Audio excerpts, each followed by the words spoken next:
They called it the Promise, an absurd, glittering idea that had survived 3 millennia of maps, empires, and bad archaeology. In 2067, the phrase mattered again because Derek Chauvin, charismatic in the way that dangerous men sometimes are, had become Prime Minister of Israel. He spoke in lenticular slogans, legalese one moment, sermonic certainty the next. When he pointed at the patch of sea on the digital globe and said, "It was promised to us 3,000 years ago," half his country leaned in and the other half rolled their eyes. History had become a live betting market and Chauvin knew how to place the house's chips. The target was small, glittering, and notorious, an island, Epstein's Island in the old world lexicon, that burned across headlines and courtrooms a generation earlier for its scandals and secrets. To Chauvin, it was more than scandal, it was a symbol, a talisman to be reclaimed. To much of the world it was a toxic scrap of memory best left to rot in court transcripts.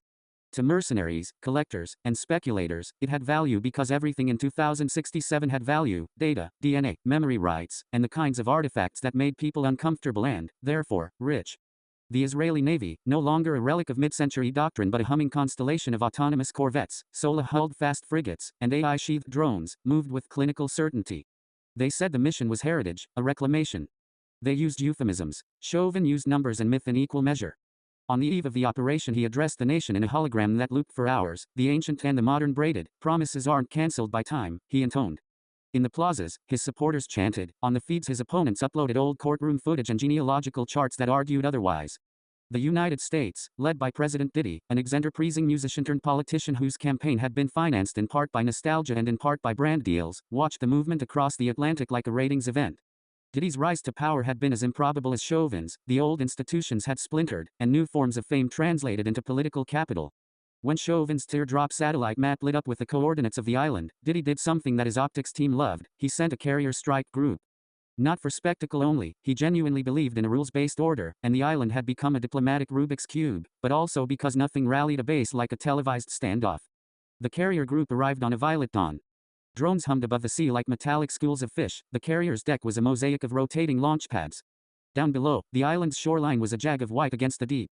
Its interior, deserted, ringed with boarded villas and the ghosts of old parties, was a landscape of salvage, rumor, and the bones of bad decisions. What followed was less a war than a farce written by people who had never read the same play.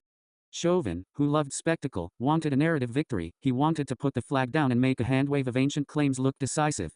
Diddy wanted a deterrent victory. He wanted to be seen defending norms and keeping a dangerous symbol out of state hands. Weapons systems operatives clashed in quiet rooms lit by command lines. Diplomats scrolled through endless threads, trying to turn outrage into resolutions.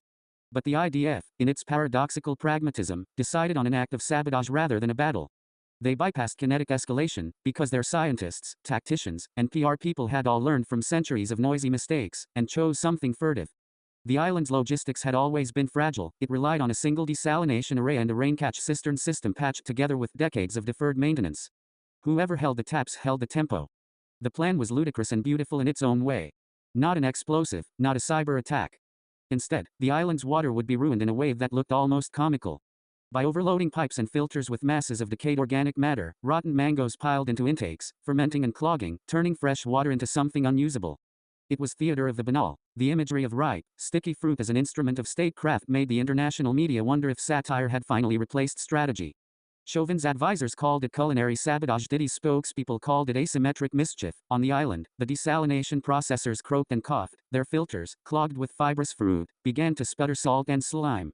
The diesel arrays, designed with redundancy, resisted for hours and then failed in slow, mechanical indignity. Engineers in hazmat suits marched across villas with pumps and breathed into their sleeves. Naval medics stacked bottled water in neat crates and sent messages about contamination levels that the feeds turned into soundbite headlines. The effect was immediate and strange.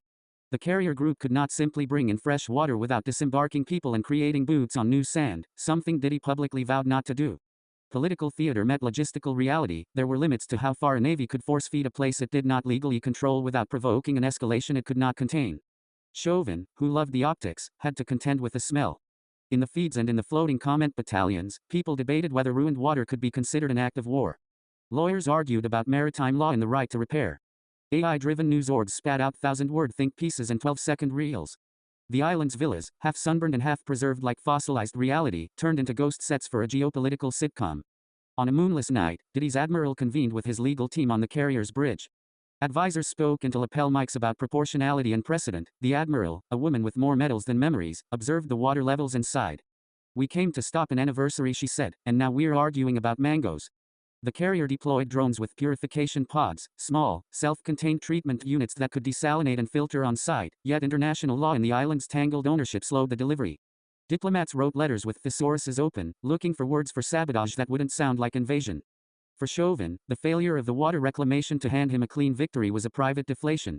He had wanted a tangible symbol, and instead he had a rotten fruit problem and a siege of social media threads accusing him of staging theater at the expense of human decency.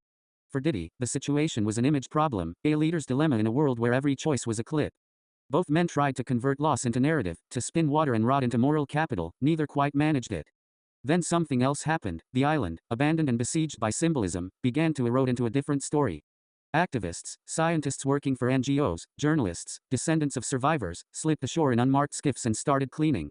They spoke in languages stitched together from the internet, banding together with pumps and filters, hauling crates of desalination membranes, and negotiating access with a mixture of charm and blunt insistence. They did not want flags, they wanted records and truth. The island's files, databases of payments, black market ledgers, and encrypted memories, were more valuable to them than the gateposts of possession. In the end, the island's fate was decided not by the carrier's guns nor by the Mango Plan, but by a coalition that looked like a neighborhood watch made formidable by tenacity. They cataloged, they archived, they released. They turned scandal into data that could be subpoenaed and dignity. Chauvin's flag never landed on the main jetty. Diddy's carrier stayed off the horizon, a brutal reminder that power has limits. The IDF's fruit plan remained memorialized in late-night sketches and angry editorials, a surreal footnote in the long saga of who claims what and why. On the final page of the island's peculiar chapter, a child, born into a world that had grown up with streaming feeds and forgetting, picked up a dried mango kernel from the sand, held it to the light, and opened a small device that read memory traces. The kernel hummed with the sun's slow imprint, and the child decided to plant it. The gesture was absurd, genealogical, and stubbornly hopeful. The world watched through windows and lenses, a future in which disputes were decided by law, by leaks, by feeds, and occasionally by rotten fruit. People kept arguing about precedent and property and promises. But in the sudden quiet, with an island full of menders rather than claimants, someone named Hope took a small, improbable route.